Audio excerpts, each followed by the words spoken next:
बानी पीटीआई से मुज़ाकरात, international media भी ये खबरें दे रहा है कि एस्टैब्लिशमेंट और बानी पीटीआई के मुज़ाकरात आखिरी मराहिल में दाखिल हैं। तो बस ऑर्डिनरी सियासत, पहले भी तो यही चलता था कि तो छुप छुप के रात की तारीकी में अंदर ही अंदर मामला तय करें। हम रात की तारीकी में नहीं, शुरू डे ऑफ फर्स्ट से खान साहब जो है वो ओपनली मुज़ाकरात की दावत इस्टेब्लिशमेंट को देते हुए हैं। कोई नई बात तो नहीं है, क्योंकि जिस बेईमाना तरीके से 8 फरवरी को इस्टेब्लिशमेंट के कुछ लोगों ने ये डिकेटों को हम पे मुसलत किया, ये कौम के हक के ऊपर डाके डालने के मुतरादिफ था। तो उसमें बहुत से अच्छे भी होते हैं जो इसकी मुखालफत भी की होगी और यकीनन की होगी, और इन्हीं मुखालफत के वजह है कि जब देख रहे हैं कि ये कंट्रोल नहीं कर पा रहे तो इनको इंटरनली भी प्रेशर है कि भैया मुज़ाकरात करो और मुल्क को आगे बढ़ने दो।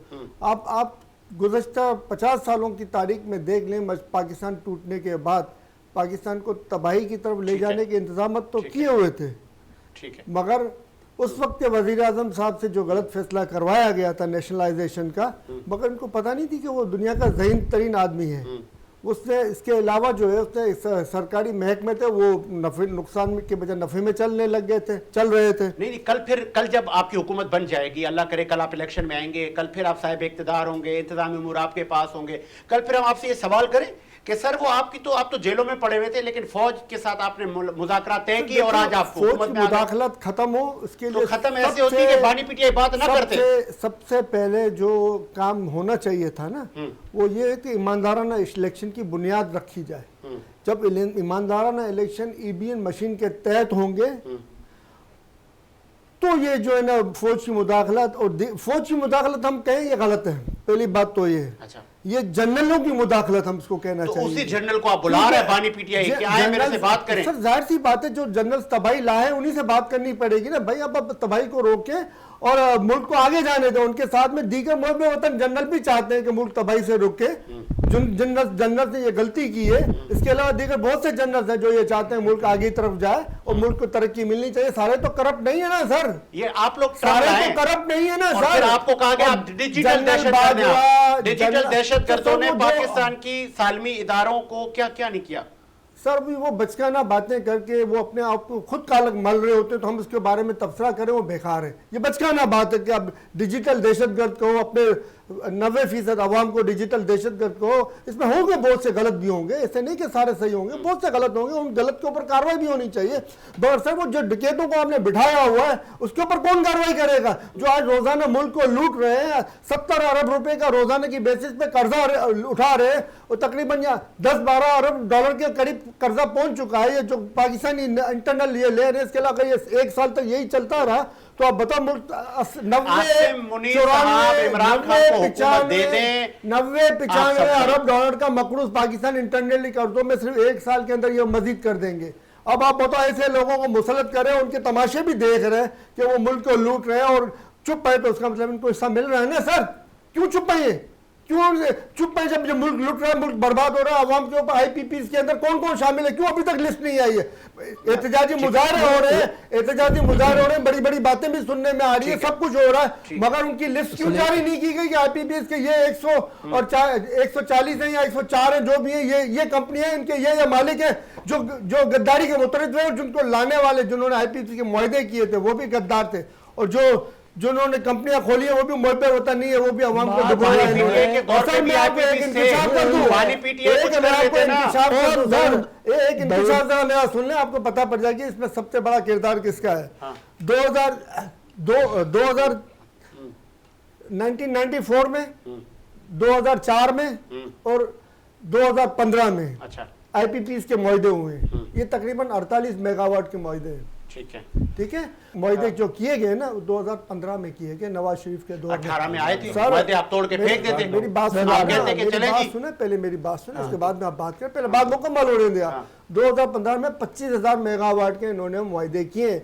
मुल्क की जरूरत 22,000 मेगावाट की है, आपके पास पहले ही 23,000 मेगावाट के IPPs के मुआहदे मौजूद हैं, आपके पास चश्मा पावर प्लांट मौजूद है, आपके पास हॉकवे पे कैनूक 2 मौजूद है, आपके पास गाजी बरोथा डैम मौजूद है, आपके पास दीगर जराए मौजूद है। उन सबको मिलाएं तो ये 30,000 मेगावाट के ऊपर की बिजली आपके पास ऑलरेडी मौजूद थी। सही। और उसके बावजूद भी इन्होंने 25,000 मेगावाट के और मुआहदे किए, वो 30,000 मेगावाट जानबूझ के लोड शेडिंग की गई है। अच्छा। जानबूझ के उस वक्त लोड शेडिंग की गई ताकि आवाम बेजार हो, परेशान हो, और फिर ये मुआहदे किए गए और आवाम के ऊपर मजीद बोझ डाला गया। जो मौजूद बिजली थी उससे काम नहीं लिया गया। तो सर इन तमाम गद्दारी में मुलविस, इसमें किस किस जनरल ने कहा, इसमें किस किस जज ने कहा, इसमें किस किस एजेंसी के बंदे ने कहा, सबके ऊपर कार्रवाई होनी चाहिए। सिचुएशन ये है सलीम सचवानी साहब, एक तो आप जलसा नहीं कर पा रहे।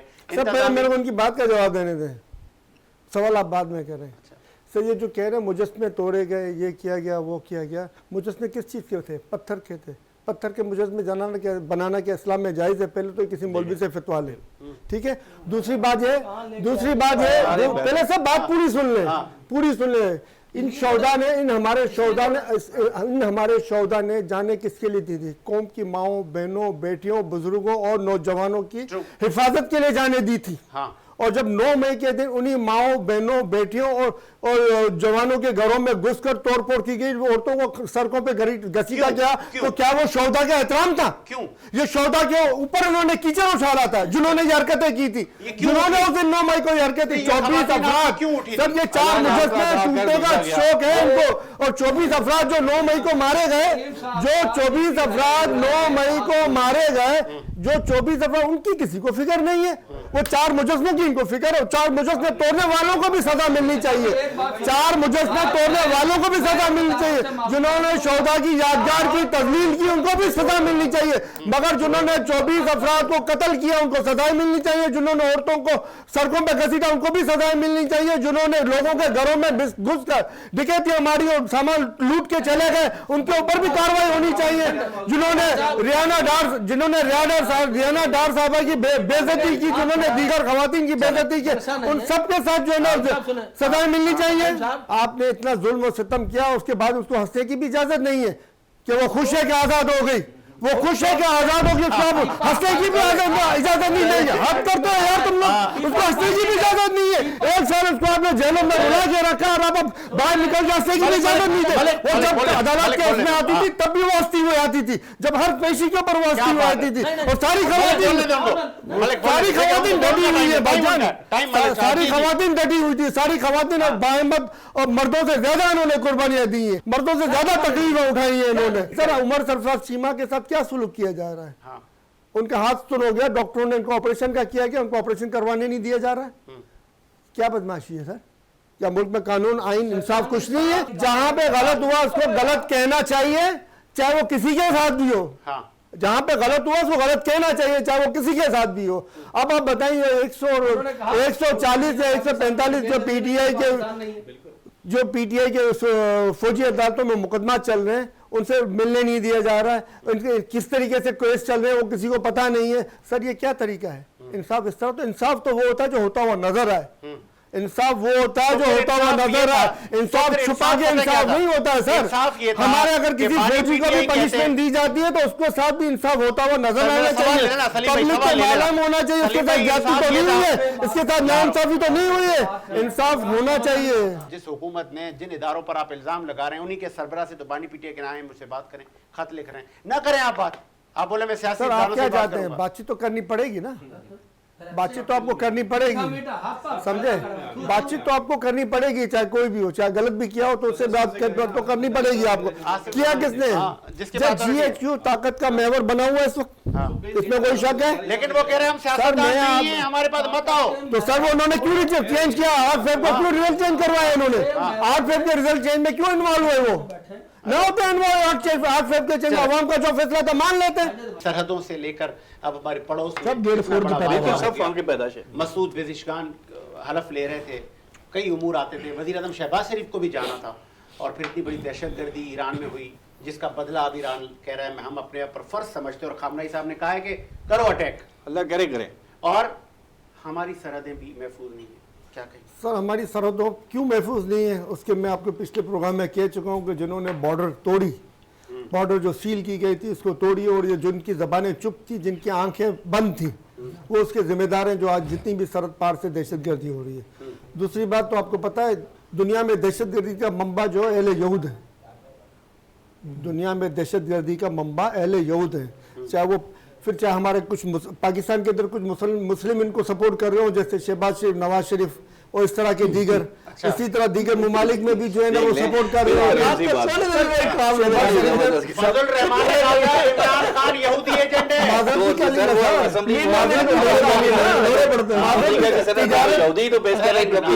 तिजारत की शहबाज शरीफ के दौर में ही हुई ना तिजारती जो गए और वापस आए, ये शहबाज शरीफ साहब के दौर में ही हुआ ना। इसके अलावा इनके तमाम पाकिस्तान में जो है की बेटी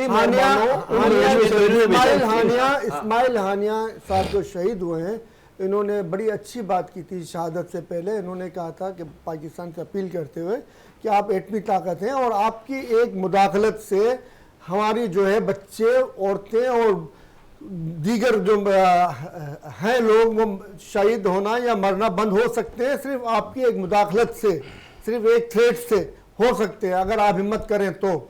मगर आप देख लें क्या हिम्मत की गई। ये हमारा फर्ज बनता था, ये हमारा इस्लामी फर्ज बनता था कि हम उनकी मदद करते, क्योंकि मुसलमान एक जिस्म की मानी होता है, ये हमें बताया गया है, ये हमें सिखाया गया है। तो यानी आज हम अपने जिस्म का अस्तर को पिटता हुआ देख रहे हैं और हमारी जबानें खुश हैं, चुप है, खामोश है, हमारे लब सिले हुए हैं।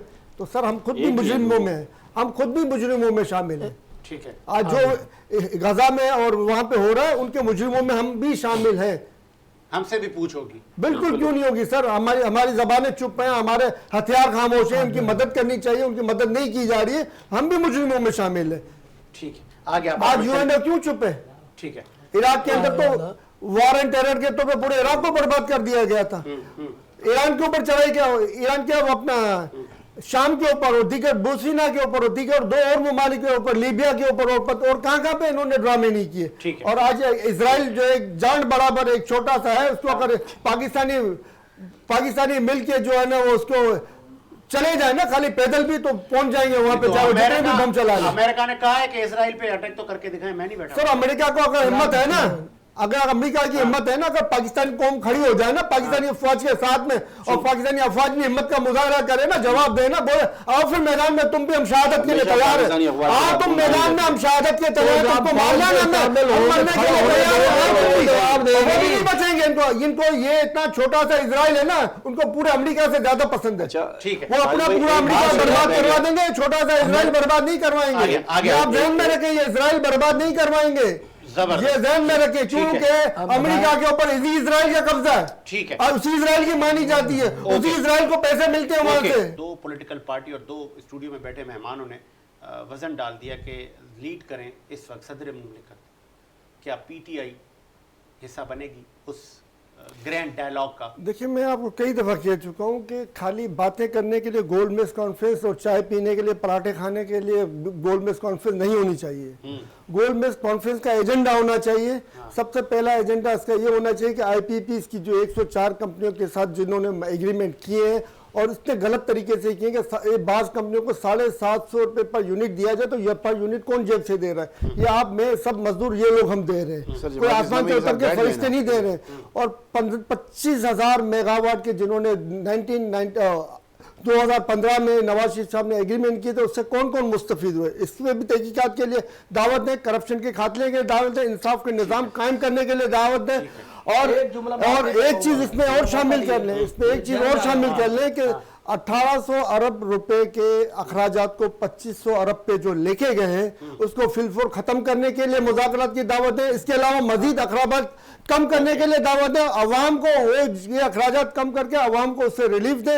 अवाम को 50 अरब रुपए के रिलीफ दे के, और रिलीफ क्या देते हैं? वो अवाम का हक बनता है, अवाम के जेबों से ही निकाले पैसे, वो अवाम के जेबों से ही निकाले पैसे। तो उस वक्त तक मुज़ाकरात का कोई फायदा नहीं है जब तक कि इसका एजेंडा अवाम के मफाद में ना हो, अवाम के मफाद में ना हो। सर निज़ाम इंसाफ कायम करने की बात करें, तो उनको बुरी लगती है, करप्शन के खात्मे की बात करें तो उनको बुरी लगती है, अवाम की बेहतरी के लिए बात करें तो उनको भी बुरी लगती है, आईपीपीएस जो लूट मार कर रहे हैं उसको खत्म करने की बात करें तो उनको बुरी लगती है।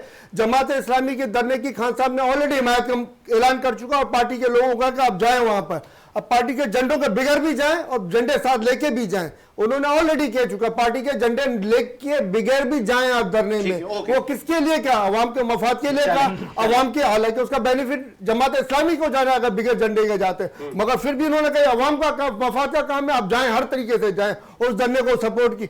अवाम के मफाद के काम के ऊपर ही गोलमेज कॉन्फ्रेंस होनी चाहिए, उसी के ऊपर बातें होनी चाहिए। सिर्फ झूठ बोल के, झूठ का सहारा लेके, झूठ को मैनिपुलेट करके, लपेट लपेट के जलेबी की तरह घुमा घुमा के बोलने से झूठ सच नहीं हो जाएगा, झूठ झूठ ही रहेगा।